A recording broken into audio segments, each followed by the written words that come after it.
So I wanted to make another quick video. It's June 12th, 2024. It's about 2:45 p.m. Again, making a quick one so that it helps me to be in the present moment. I'm gonna try to use my senses to to feel how I'm feeling right now, because they say in Buddhism that if you are sad or depressed, that means you are thinking about the past, and if you are worrying, that means you are thinking about the future. So if you are in the present moment, that's where peace is. And it was interesting today. I was at the Starbucks and I was sitting outside. It was shaded and it was not too hot, not too cold. Normally it would be hot, but since it was shaded, it was kind of pretty nice. So I was sitting there quite a bit, maybe an hour and a half.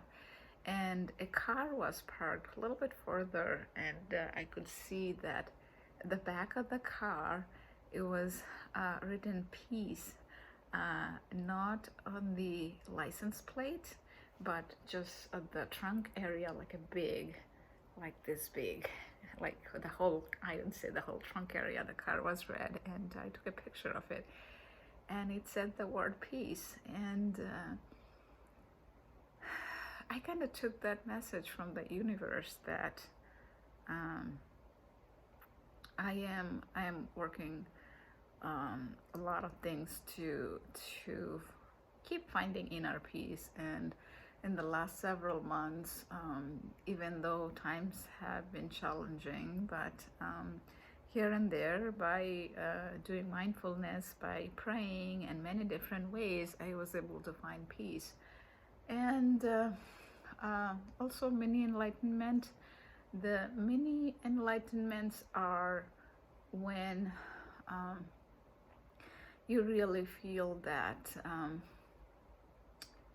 you don't need anything else in the world to feel happy. So basically, in some way, you feel that you are enough, and you are not worrying about something, or you are not desiring something, and you are in that state of contentment, which is not easy to get to, and it's pretty easy to get out of that too. So when you have that, just enjoy feeling that. But once you feel it, you'd want to keep doing things to get to that state, because it's an amazing feeling. So that's why I have been trying to train my brain to think more positively, to be more patient, especially with my daughter Alice. She's 8 years old. So sometimes she's very good, and sometimes she throws tantrums. So anyway, patience, and just to learn more about myself so that I communicate better.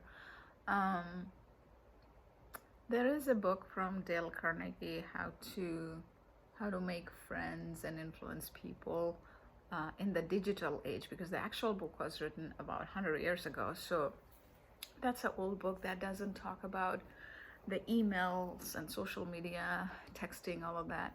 But the new book, which has the word in the digital age written to that, I have listened to that book. That book has lots and lots of good tips about good relationships. The important things about these books and mindfulness practice and all of that is about continuing the practice, because in our minds, like Thich Nhat Hanh would say, what we water is what grows. So if we are not watering those seeds, those good rules from those books, which means it's not in our mind, we forget about them and we don't use those good practices. So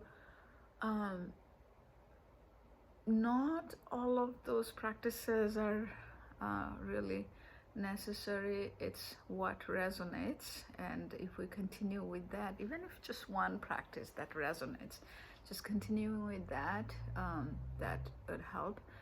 Because again, the goal is not to be a perfect human being. The goal is to be a little better. I think there is a book from, can't remember his name. I think he is like a Zig Ziglar maybe, becoming 1% better every day or something like that. So the point is that as time goes by, as we keep doing better and better, eventually a year from now we would be a different person. So I started this journey about 6 months ago with spirituality. So hopefully 6 months from now I see a better version of myself, and hopefully the reality around me also will reflect that, because our reality is reflection of ourselves. So we become more patient, we communicate more positive, and how we do things in the world is what will get returned to us. So yeah, so my hope is that I can keep doing that, and I can keep learning and keep training my brain. Those cards here, you can see that they are actually gratitude card. I started them in January, and this is a Buddha picture, and it has like 7 rules. And those 7 rules, I can actually read them out. Make peace with your past so it won't screw up the present. I don't think Buddha really said screw up, but I think that word, somehow they use a little different word. I have a bunch of different papers behind me. I'll show you all of them someday. The second one says, what others think of you is none of your business. Third one says, time heals almost everything, give it time. Number 4 says, don't compare. Actually, I'm just gonna, this is on Amazon. I was thinking I will use my phone to look at, that'll be easier to read, but anyway, my phone is what I'm recording with, so I have to read it from there. Don't compare your life to others, and don't judge them. You have no idea what their journey is. So it's important to remember that all of us, we have a different path that we traveled. Now, it's nobody's fault or anything. If you believe in karma, either depending on karma, and what they say, we choose our life, knowing what we can learn. So if you believe that we chose our own life, and all the challenges that we're going through, we chose it ourselves so that we can learn more and grow and whatnot. But anyway, the point is like not to judge others, either if they're they had a better life than ours, or they had to do less struggle or more struggle, or whatever that may be. Everybody's life is their own. We don't compare our life with theirs. Number 5, stop thinking too much. It's all right not to know all the answers. And that is something that I say to myself a lot. Basically, the meaning is that don't worry too much about the future. Just focus on the here and the now. Even if you want to focus a little further, just focus for today, only one day at a time. Because when we start worrying about the next week or the week after or the week after, that's when the mind goes into a spiraling thought, and then and from that the feelings would be fearful or anxious thoughts, and that is when our actions towards our reality is in reactive mode. Then it's not a response anymore. So we get into the reactive zone, and that is not good for anybody. It's not good for us. It's not good for the people around us. So just don't think too much about the future. Just be, as much as possible, be here in the now. I try to read Thich Nhat Hanh books to remind myself of that, the sky and the tree, the blue sky, the cloud, the Mother Earth, the water, and the sun.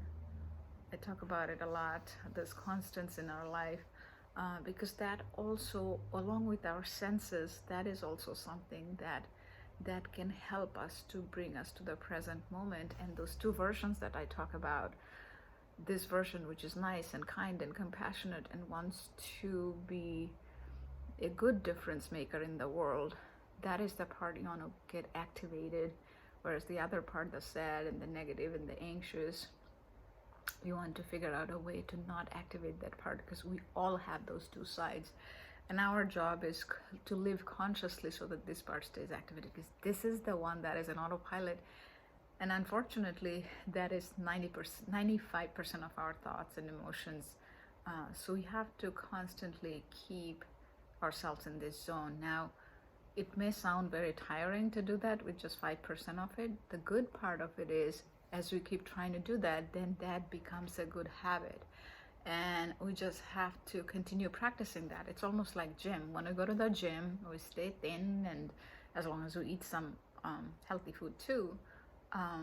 But when we don't go to gym, a year later, we probably will be looking a little different. And also, on top of that, there could be some health issues. Yeah, I'm in 40s, so it's important to do some exercise. And if I don't exercise, I have noticed that my body tells me that I need to do the exercise, because I start having like lower back pain, upper back pain, and things like that after a few months of not exercising. So anyway, so that's that. Number 6, no one is in charge of your happiness except you. And that is a very important one too, because we as a human being, we have the tendency, of course me too, to think that our environment is what makes us happy or sad. I was reading in a book that it's not exactly how it was written, but sort of like 10% of our happiness is our environment, and 90% is how we think about it. Just imagine that. That's a huge number. 10% environment, 90% how we think. So our happiness, we are responsible for it, especially as hard as it may sound, especially for me when I was working 24/7 for a long time. 24/7, I was working month after month after month, and there was other challenges. And then last November, all of a sudden, randomly, I got laid off. That was not easy. But if I say that,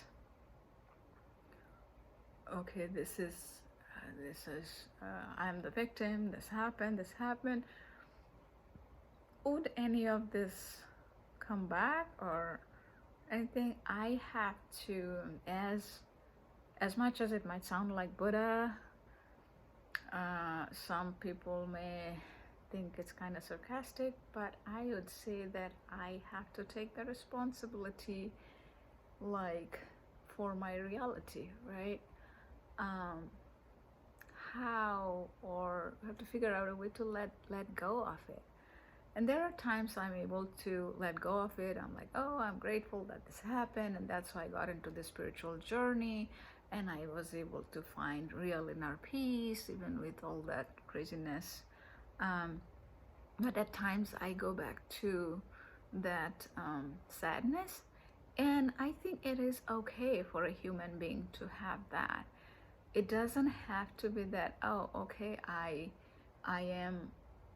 feel grateful that happened, and that's the feeling, the continuous feeling that I will have for the rest of my life. It may not stay steady, and it's okay as long as we can get to the phases, and as long as we can learn from challenging situations, um, then we are growing. Then we are growing and we're learning, because that's the ultimate thing. In the long run, I don't know if I live 20 years, 40 years, how many ever longer I live.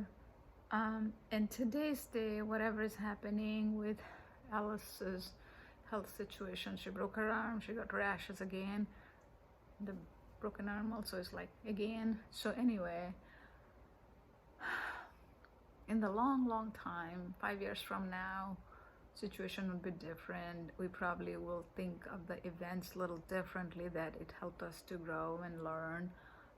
Sort of like in 2016, it was very challenging to feed her milk because she won't drink any of the formula. Oh my God, it was tough. But I think that year taught us a lot of challenging situation, how to work with challenging situation, and hopefully this also helps us to do that. Again, it goes back to how we are thinking about it. Yesterday, my thought process was very different about it. I was just feeling sad, and I didn't know really how to come out of that. But I think today, the going outside, breaking the pattern, that helped. And also I went for a therapy session. I think that helped. So I'm grateful that I was able to come out of that. And again, it's the impermanence of nature, right? So sometimes we feel good, sometimes we feel bad, and it is okay. We are not alone. My channel, I call it Midlife Mindfulness, especially in midlife. I think we go through so many different kinds of emotions, because in 20s we feel different. We feel like, oh, we can conquer the world. And in 30s you're like, oh, okay, we got to settle down, focus on family. As we have a good career, we have to focus on the family. And 40s we're like, okay, now we have a kid going to school, we have jobs. Right now I don't have a job, but hopefully eventually I'll start working again. And then I'm like, oh, in life there is, who knows how long we're gonna live, so we gotta have all these experiences. So maybe in some way we create the stress for ourselves, by ourselves. It goes back to how Thich Nhat Hanh's book, where he talks about the definition of happiness itself might be the biggest hurdle for getting happy, because we are thinking that, oh, all of these things have to be in harmony for us to be happy, and that if it is not harmonious with all aspects of our life, then we are not happy. So who is defining that? We ourselves are defining that. So the root cause is the definition of happiness. More we have it very simple, like, okay, if today if we define that, okay, today if I have 5 things to be grateful, I'll be happy. And those 5 things could be having clean water, having a roof over your head, having food, sunny day, clean air to breathe, right? Those things may seem like not much, but there are parts of the world where people don't have those. So we can be grateful for this, and that could be our definition of happiness. And all the other external things that are tied with people, or how they react, or how we react, that could be secondary. And it's not easy, but if we put that as a secondary, and if we are happy, that actually makes the secondary thing more nice and peaceful, because in our mind, when we're happy, our bucket is full, and that's when we respond nicely in situations with people. And that is what the secondary situation also gets better, because it's like a win-win. Even though you're thinking that if I'm grateful for these things that is coming to me freely, how is it fair? But that is because it all goes by how we are thinking. Remember, 90% of our thinking is what um, creates our happiness. How we are thinking is the most important part. Anyway, the last point: smile. You don't own all the problems in the world. Smiling is also in Thich Nhat Hanh books. He talks about half smile. He talks about smiling in general. Actually, this book, I'm going to show you. Oh, you might see randomly some papers I have on the back. How to smile. Oops, upside down. How to smile. Yeah, it's our face has almost 300 muscles or more. So it's like a mouth yoga I talked about in one video yesterday. It looks like a fake smile, but anyway, there are some smiling videos I watched a few months ago, I think. Some smile specialist, I don't know what they're called on YouTube. And then the person was saying the real smile is when you see the around the ears, around the eyes, when you see those, what are they called, the crow something, that is a real smile. But if you even don't have a real smile, even if you do, instead of being like this, even if you do this, that can make you feel better. Trust me, try that, because it is the muscles. It's like our physical body really impacts in a good way or bad way our mind, our emotions. Our mind and body is so interconnected that one thing influences the other. So try that. I have tried that several times. Whenever I remember, it goes back to our memory, because a lot of time we forget. So if we remember it, and if we try that, and we start feeling differently in a good way. So yeah, smile. There's so many problems, so many things that people have to deal with. Imagine if a politician, a president or somebody, they have to think about their family, they have to think about the people who work for them, they have to think about different countries and the communication between the countries. We don't have all those craziness, especially in some countries where they have war going on, like Ukraine and places like that. We don't have all of that. We have much simpler life than that. Even though at times it may seem crazy, our life seems crazy. Maybe when we think about their lives, would make it seem like our life is so easy and simple. And behind my back, you have probably seen there is those are Alice's gratitude cards she put on the side, and there's a galaxy. So I have that picture. There's a few other things I printed as a reminder. The galaxy picture is to remind how insignificant, not in a bad way, in a good way, how insignificant our life is. Because this whole earth itself is so like a tiny specks of dust in the universe, and in that we 8 billion people and other plants and animals and trees, all we all live for 100 years or less or whatnot. But sometimes I say a thing like, let's keep little things little, because a lot of times little things are what we make it big, and it creates lots of suffering for us. How in Buddhism they would say, like, suffering comes from when we start worrying, or we ponder over a past sad situation. So yeah, so to avoid those suffering, let's get to the here and the now. I know in the beginning I talked about I'll use my senses. I'm going to do that now. So let's see.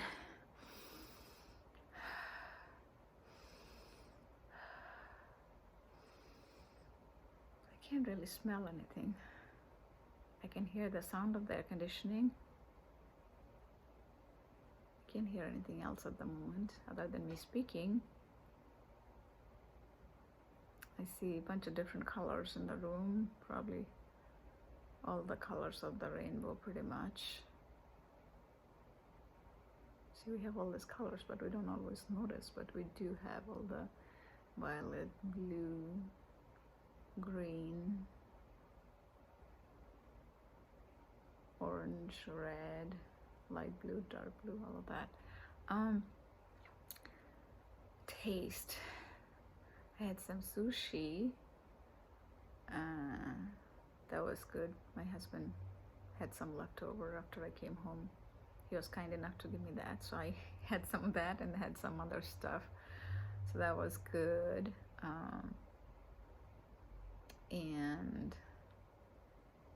And the temperature, I'm feeling not hot, not cold, as usual. Feeling the fabric, the top, and the legging I'm wearing, and feeling the string in the bed, and my phone actually is on this new lap desk thing I bought from Amazon. So far it's working decent. I can use it in an angle, so that's good. I'm grateful for that. It's a little higher than I wanted it to be, but I'm grateful that I got that. Yeah, and I think as a sixth sense, which could be our thought and feelings, in Napoleon Hill book he talks about it, because normally we always think about just five senses, but the sixth sense is our thinking and feeling. So I'm trying to think, maybe I'll start adding that to grounding myself, and that'll even help more to get to the present moment in coming videos as I do. So right now, what am I thinking? I don't know, I'm just thinking. The mind is already going the future. I'm thinking what I'm gonna do next after this video. I'm gonna read up a book, I think. I might do a little puja with incense before picking Alice up. I'll go pick Alice up in about an hour or so for her music school. But before that, I'm gonna do some of that. I might rest up a little bit or do qigong. Anyway, I don't think I'll do all four of those things, maybe one or two that I mentioned from those. And yeah, and I know I'm making all of this, quite a few of these videos, but I'm grateful that they're helping me. At some point, I know that I don't have the opportunity to make these videos, so I really hope that by the time I get there, when I don't have that much time to make all these videos help me to shape myself. These videos help me to train my brain so that I don't have to I don't have to continue to keep bringing myself in the conscious zone as much. I will, by default, I'll be in the conscious mode, but for now I'm doing it, and it's not that I have to, but I kind of feel like they're helping me, so I keep doing that. If you haven't tried that, if you haven't tried that, I would say definitely do it. Even if you do it privately, doing this journaling, video journaling really does help. Try it for yourself for a few days and see. It has been super helpful for me. So with that, I'll take a couple deep breaths and finish the video.